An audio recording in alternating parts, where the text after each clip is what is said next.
First up, a short clip from the space shuttle, supposedly from 1990. 190 miles up, travelling 18,000 miles an hour, looking at the Earth. A view these guys got very familiar with, apparently.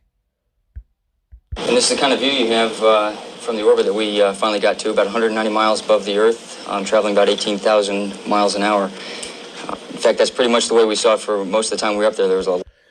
So that's the view from the space orbiter shuttle from 190 miles up when you're doing 18,000 miles an hour. Okay? This is James May in a U-2 spy plane at an altitude of 70,000 feet, as opposed to 190 miles up, like the space shuttle footage we saw just now. So let's see James be blown away by the Earth curve. Here it is, 70,000 feet.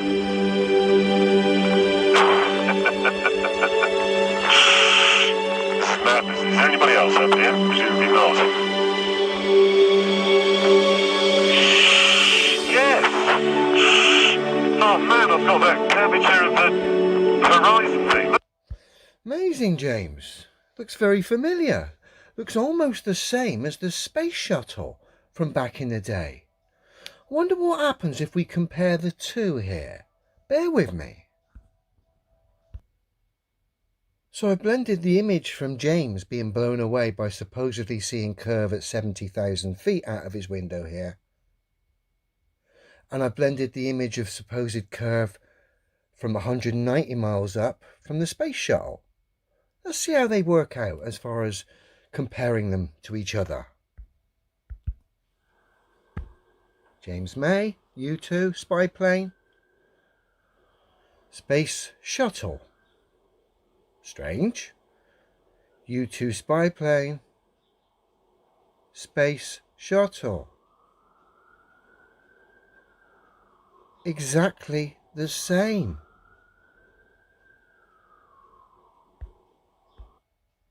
So it would seem the U-2 spy plane and the curvature that James May saw out the window at 70,000 feet, bizarrely enough, is having or seeing exactly the same amount of curvature the lads in the space shuttle saw 190 miles up, as opposed to, what's the U-2, about 13 miles up.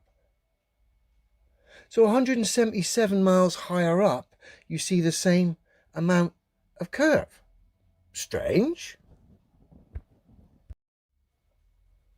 And what makes it even stranger is the fact when we go to NASA's website, we find they've actually got U-2 spy planes themselves, and have done since the early 70s. So not only have NASA's space shuttle provided footage that looks exactly the same as the U-2 spy plane that James May flew in and showed the same amount of curvature, it turns out that NASA actually have the same spy planes themselves. Who would have thought? Let's just come down. NASA Armstrong Fact Sheet ER2, which essentially is the newer name for the upgraded version of the U-2. Slightly different airframe, slightly longer wings, but of course it's based off the original model. We come down. Program history. NASA acquired its first ER2 aircraft in 81 and a second in 89.